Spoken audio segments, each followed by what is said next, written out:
Should you be using Advantage Plus or ASC campaigns on Facebook ads? Well, I want to show you the cases by which I recommend to use ASC campaigns and the ones in which I don't, and how scalable you can really take an ASC campaign. And so I'm going to show you a live $500,000 example in just a couple of minutes. Now, if you're new to this channel and you don't yet know who I am, my name is Justin Lalonde and I'm the founder at paidadvertising.com, where on the one hand, we help businesses implement a scalable ad engine, and on the other, we grow e-com and info businesses to multi-seven figures with paid ads. Over the last 12 months, we've profitably spent and advised on over $50 million in ad spend. And with that said, let's get straight into today's video. And so, who, when, and how should you be using Advantage Plus shopping campaigns? Well, that's the topic for today's video. So I have opened up in front of me one of the best examples, I think, of how an ASC campaign can actually work and scale for a pretty long period of time. Okay. So this is an account of ours. This is actually a fashion brand for which over the lifetime of us running this campaign, we've spent about $127,000 and brought back $383,000 back in sales. So for a 3.02 ROAS. Now, the second one we've launched a little bit more recently, and we've spent about $33,000 for about $78,000 back in ad spend. And for the second one, a more newer campaign, if you want, we spent $33,000 for $78,000 back in purchase conversion value. And if you actually look into this account as a whole, we've actually tried a lot of A+ campaigns. In fact, we spent almost $300,000 in said campaign types and brought back $783,000 in sales for 2.82 ROAS. Now, if you know anything about ASC campaigns, they haven't been around for that long. They've only been out for about 1 to 2 years, give or take. I mean, that said, this account we've had it pretty early with, and so I'm going to answer the first kind of question that I wanted to answer in this video, which is who should be using an ASC campaign? Well, this business is actually a fashion brand. And so I think fashion brands are some of the best clients, if you want, for an ASC campaign.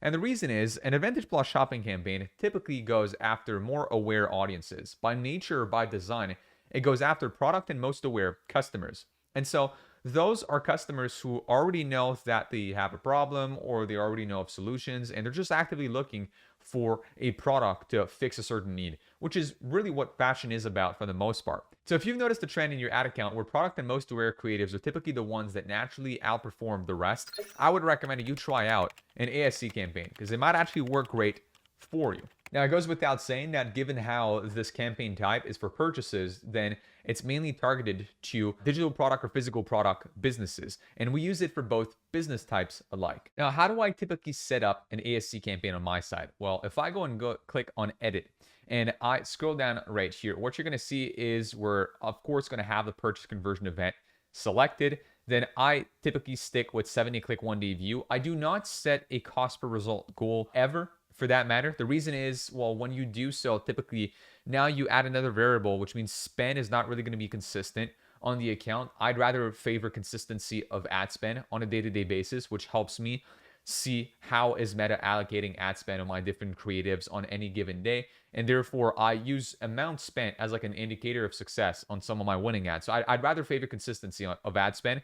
So I don't use it. A second reason why I don't use cost per result goal, especially on an ASC campaign, is because this will favor going after existing customers. It'll favor going after people who are either very warm or have already purchased in the past from the business. The reason why that is because, well, who's more likely to get you the best cost per result? People that know you. And an ASC campaign by default, as mentioned earlier, typically already targets more bottom of funnel audiences. And what I mean by bottom of funnel, I mean product and most aware customers. So you don't want for it to go do that even more by going for a cost per result goal. So I typically don't do that.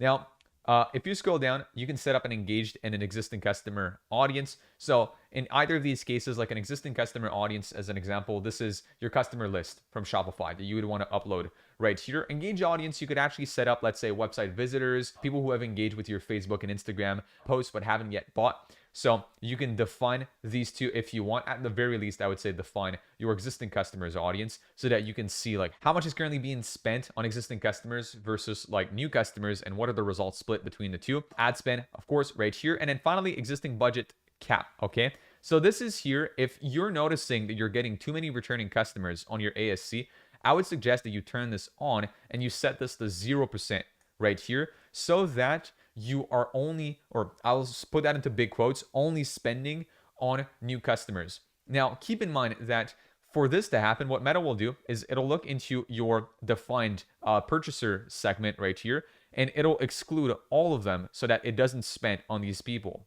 But the match rate is only about 40 to 60% accurate on this audience, right? In general, on Meta, any sort of custom audience nowadays is about only 40 to 60% accurate, which means a very significant portion of this audience still will be targeted, nonetheless, by Meta, just because they're unable to actually match this customer's info with an actual Facebook profile. So just keep that in mind. So if you want to limit as much as possible the chances of Meta going after existing customers, turn this on and set an existing customer budget cap to 0%. And so what you can do is natively on Meta, you can actually go to breakdown, you can go to demographics and go to audience segment.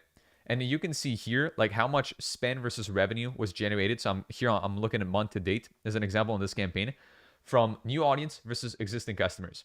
So this business, as an example, it says $22,000 was spent on new audience, $53,000 was generated from new audience, existing customers about 4.5K spent, and about $500 spent for 4.5K back in purchase conversion value. So, of course, a much higher ROAS on returning customers. But luckily, we haven't really had to turn on the existing customer budget cap for this client just because it naturally spends more after newer audiences. And that's all due also to the creative type that you use. If you have very product or most aware creatives, then of course, Meta is probably going to go towards more existing customers or engaged audience. If you have more problem or solution aware, slightly more top of funnel creatives, it'll go after said audiences. And we can compare that to also on Triple Wall. So if I do look at Triple Wall right here, well, I can actually see that this campaign, which is the first one right here, month to date, it's sitting at 2.98 ROAS. So it's actually seeing a more conversion value than what Meta is reporting. So $67,000 versus Meta here, who says $58,000. So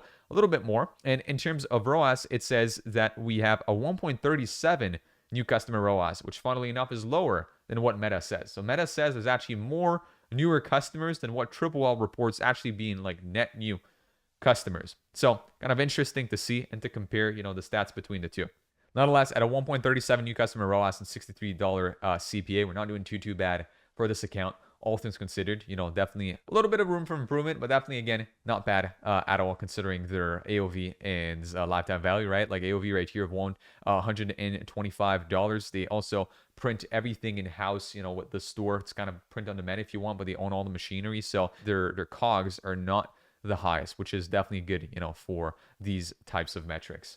Now, for any other business watching that who perhaps product-aware ads may not perform the best like right now, what I would also recommend is that whenever you do like a big new launch of a collection, or you go for like a big promotion or an event like Black Friday, Cyber Monday, perhaps Memorial Day, so any sort of event that you have, ASC campaigns are also great for doing so, because events by nature, if you have like a discount, a bundle or whatnot, you're going to be like the people purchasing during these events are typically going to already have some level of familiarity either with your brand, or they're going to be much more aware of their own desire and much more inclined to purchase. And so naturally, they're lower in the funnel, more product and most aware, which therefore, that's why I say running an ASC campaign, even though it doesn't work on an evergreen basis, perhaps for your brand, because you're more in the unaware to, let's say, solution aware market, well, I'd still try it out, especially during events and product launches for your business. And so if you made it this far in the video and you own an e-commerce coaching or info product business, you want to work with a paid ads partner on Meta, Google, or TikTok, check out the first link in the description down below to book in a call with myself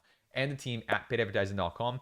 And if you want to work one-on-one with me, have me review your ads, your funnel, name it, and to benefit from our Ad Engine program, check out the second link down below to join our Ad Engine Inner Circle. So with that being said, I wish you an amazing day. Check out other videos on the channel for some more useful e-commerce info and coaching marketing tips, and I'll see you in the next one. Cheers.